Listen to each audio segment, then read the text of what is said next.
ఈ మధ్యకాలంలో మీ బండి మైలేజ్ ఏమైనా తగ్గిందా? ఇంజిన్ సౌండ్ ఏదో తేడాగా అనిపిస్తోందా? రోజూ నడిపే వాహనమే కదా, కానీ ఏదో తేడాగా అనిపిస్తోంది. ఈ ఫీలింగ్ చాలామందికి కలుగుతోంది. నిజానికి భారతదేశవ్యాప్తంగా లక్షలాది మంది డ్రైవర్లు ఇదే సమస్యను ఎదుర్కొంటున్నారు.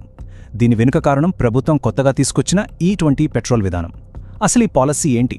ఎందుకింత వివాదాస్పదంగా మారింది? సోషల్ మీడియాలో చూస్తే ఇదొక పెద్ద స్కామ్ అంటున్నారు. మన జేబులకు చిల్లు పెట్టడానికే ఈ స్కీమ్ తెచ్చారని గట్టిగా వాదిస్తున్నారు. మరిందులో నిజమెంత? ఒకవైపు పర్యావరణం, రైతులు బాగుపడతారని ప్రభుత్వం చెబుతోంది, మరోవైపు మా జేబులకు చిల్లు పడుతోందని జనం ఆరోపిస్తున్నారు. అసలు కదేంటో ఈ విశ్లేషణలో లోతుగా చూద్దాం. ఇందులో విచిత్రమేంటంటే, ఈ పాలసీ యొక్క ముఖ్య ఉద్దేశాలలో ఒకటి డబ్బు ఆదా చేయడం. కాని జరుగుతున్నది దానికి పూర్తి రివర్స్. ఖర్చులు పెరగడమే కాదు, వాహనాల పర్ఫార్మెన్స్ కూడా దెబ్బతింటోంది. ఆదా అవ్వాల్సింది పోయి అదనపు ఖర్చు వచ్చి పడింది. అసలు ఎందుకిలా తలకిందులైంది? ఎక్కడ తేడా కొట్టింది? ఓకే, ఈ కన్ఫ్యూజన్ అంతా అర్థం కావాలంటే మనం ఒక అడుగు వెనక్కి వేసి అసలు ఈ E20 పాలసీ ఎందుకు పుట్టిందో చూడాలి. ఫస్ట్ ఆఫ్ ఆల్, ప్రభుత్వం పెట్రోల్లో ఈ ఇథనాల్ను ఎందుకు కలపాలనుకుంది? దాని వెనుక ఉన్న ప్లాన్ ఏంటి? E20 పేరులోనే ఉంది.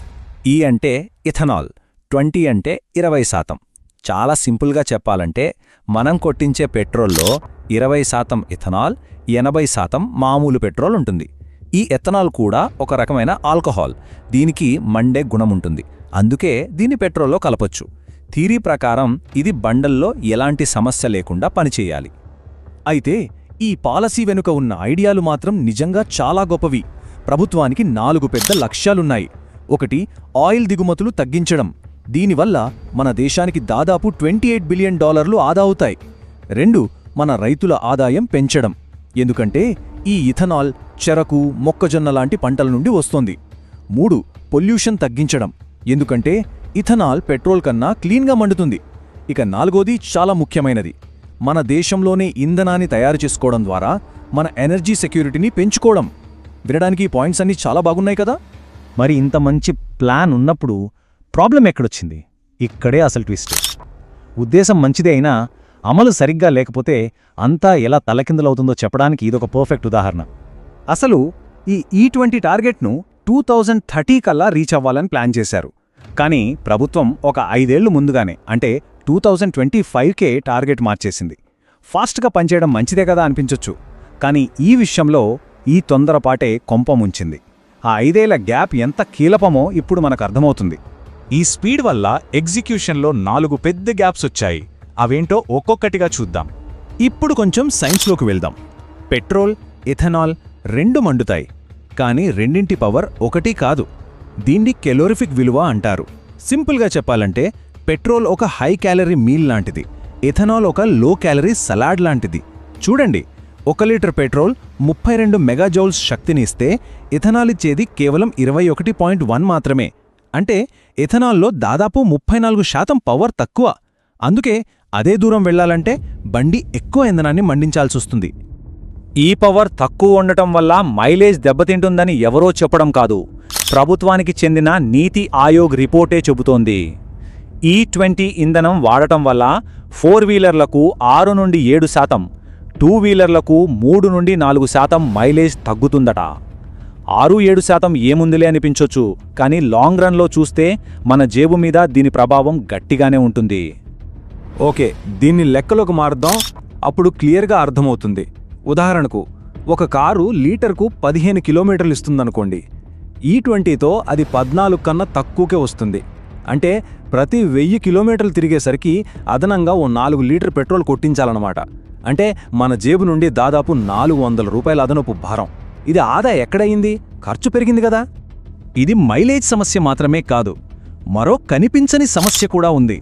ఇథనాల్కొక గుణముంది, అది గాలిలోని తేమను పీల్చుకుంటుంది. దీనివల్ల మన ఫ్యూయల్ ట్యాంక్లో నీరు చేరుతుంది. ఇక ఏముంది? వర్షంలో వదిలేసిన ఇనుప రాడ్ ఎలా తుప్పు పడుతుందో అలాగే బండి ఫ్యూయల్ సిస్టమ్, ముఖ్యంగా పాత బండల్లో, లోపలి నుండి పాడవుతుంది.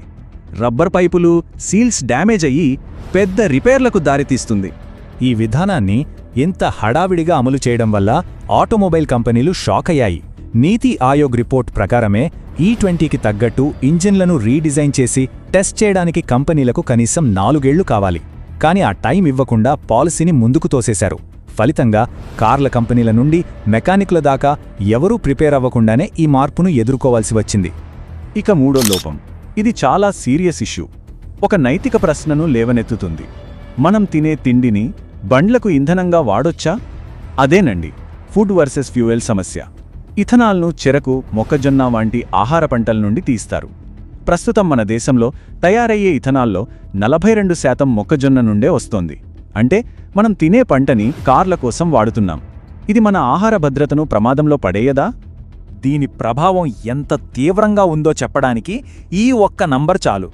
ఇథనాల్ ఉత్పత్తి కోసం మొక్కజొన్నను విపరీతంగా వాడటం వల్ల దేశంలో కొరత ఏర్పడింది. ఒకప్పుడు మొక్కజొన్నను ఎగుమతి చేసే మనం 2024లో దాని దిగుమతులను ఏకంగా 7,940% పెంచుకోవాల్సించింది. 7,940%. నమశక్యంగా లేదు కదా. ఇక నాలుగవ లోపం. ఇది వినియోగదారుణ్ణి పూర్తిగా ఇరకాటంలో పడేస్తుంది. ఒకవైపు ప్రభుత్వం E20 వాడమని చెప్పి అదే పెట్రోల్ బంకులో అమ్ముతోంది. మరోవైపు ఈ పెట్రోల్ వల్ల మీ బండి పాడైతే ఇన్సూరెన్స్ కంపెనీలు చేతులెత్తేస్తున్నాయి. తప్పు ఫ్యూయల్ వాడారు, అది మీ నిర్లక్ష్యం అని చెప్పి క్లెయిమ్ రిజెక్ట్ చేస్తున్నాయి. ఒక ఇన్సూరెన్స్ కంపెనీ ఎక్స్లో పెట్టిన పోస్ట్ ఇది. అంటే మన జేబు నుండి రిపేర్ ఖర్చులు పెట్టుకోవాలి, ఇన్సూరెన్స్ కూడా రాదు. ఇదేం లాజిక్? అయ్యో, ఇన్ని సమస్యలా? దీనికి పరిష్కారం లేదా? ఉంది. మనం కొత్తగా ఏమీ కనిపెట్టక్కర్లేదు. కొన్ని దశాబ్దాలుగా ప్రపంచంలోనే అత్యంత విజయవంతమైన ఇథనాల్ ప్రోగ్రాం నడుపుతున్న బ్రెజిల్ నుండి మనం కొన్ని పాఠాలు నేర్చుకోవచ్చు. వాళ్ళు ఈ సమస్యను ఎలా అధిగమించారో చూద్దాం. ఈ టైంలైన్ చూస్తేనే మనకు తేడా క్లియర్గా తెలిసిపోతుంది. బ్రెజిల్ 1970లలో E10తో మొదలుపెట్టి నిదానంగా స్టెప్ బై స్టెప్ ఒక మ్యారథాన్లాగా 40 ఏండ్లలో E27 స్థాయికి చేరుకుంది. ఈ సమయంలో వారి పరిశ్రమ, ప్రజలు అందరూ ఈ మార్పుకు అలవాటు పడ్డారు. మనమేం చేశాం? ఒక 100 మీటర్ల స్ప్రింట్ లాగా 5 ఏళ్లలోనే గమ్యం చేరుకోవాలని చూసి ఇలా బోల్తాబడ్డాం. బ్రెజిల్ విజయం వెనుక ఉన్న అసలు రహస్యం ఒక్కటే: చాయిస్. వినియోగదారుడికి ఎంపిక చేసుకునే స్వేచ్ఛ ఇవ్వడం. అక్కడ 80% పైగా కార్లు ఫ్లెక్స్ ఫ్యూయల్ ఇంజన్లతో వస్తాయి. అంటే ఆ ఇంజన్లు పెట్రోల్తోనైనా ఇథనాల్తో అయినా రెండింటి మిశ్రమంతో అయినా నడుస్తాయి. దీనివల్ల డ్రైవర్లు పెట్రోల్ పంపు దగ్గర ధరలు చూసి ఏది తక్కువగా ఉంటే దాన్ని ఎంచుకుంటారు. ఇది వినియోగదారుడి చేతిలో పవర్ పెట్టడం అంటే. సో బ్రెజిల్ అనుభవం నుండి మనం నేర్చుకోవాల్సింది చాలా ఉంది. మరిప్పుడు భారతదేశం తన ఇంధన విధానాన్ని ఎలా సరిదిద్దుకోవాలి? నిపుణులు ఏం చెప్తున్నారో చూద్దాం. నిపుణులు 4 కీలకమైన దశలను సూచిస్తున్నారు. మొదటది, ఈ హడావుడి ఆపి E20 గడువును తిరిగి 2030కి పొడిగించి దశలవారీగా అమలు చేయాలి. రెండవది, ఫుడ్ వర్సెస్ ఫ్యూయల్ సమస్యకు చెక్ పెట్టడానికి ఆహార పంటల నుండి కాకుండా వ్యవసాయ వ్యర్థాల నుండి ఇథనాల్ 2G ఇథనాల్ తయారు చేయడంపై దృష్టి పెట్టాలి. మూడవది, బ్రెజిల్లాగే మన వినియోగదారులకు కూడా E10 మరియు E20 మధ్య ఎంపిక చేసుకునే అవకాశం ఇవ్వాలి. చివరిగా నాలుగోది, ఈ సమస్యను పరిష్కరించడానికి ప్రభుత్వం, వాహన తయారీదారులు, ఇన్సూరెన్స్ కంపెనీలు ఒకరిపై ఒకరు నిందలు వేసుకోవడం ఆపి కలిసికట్టుగా పనిచేయాలి. కాబట్టి ఇప్పుడు మళ్ళీ మొదటి ప్రశ్నకు వద్దాం. ఇది ఒక స్కామా? మనం చూసిన ఆధారాలను బట్టి ఇది స్కామ్ లాగా లేదు. కానీ ఇది మంచి ఉద్దేశాలతో మొదలై తొందరపాటు మరియు ప్రణాళిక లోపంతో అమలు చేయబడిన ఒక విధానం. ప్రభుత్వం యొక్క ఉద్దేశం సరైనదే కావచ్చు, కానీ గమ్యం ఎంత ముఖ్యమో ప్రయాణం కూడా అంతే ముఖ్యం. ఇక్కడ ప్రయాణంలోనే లోపాలు జరిగాయి. చివరిగా ఒక్క మాట. ఒక మంచి విధానానికి కేవలం మంచి ఉద్దేశాలుంటే సరిపోదు. దాని అమలుపై ప్రజలకు నమ్మకం కూడా ఉండాలి. ఈ ప్రక్రియలో ప్రభుత్వం మరియు ప్రజల మధ్య ఆ నమ్మకం దెబ్బతింది. ఇప్పుడు అసలు ప్రశ్న ఏంటంటే, ప్రభుత్వం ఈ తప్పులను సరిదిద్దుకొని ఆ దెబ్బతిన్న నమ్మకాన్ని ఎలా తిరిగి గెలుచుకుంటోంది?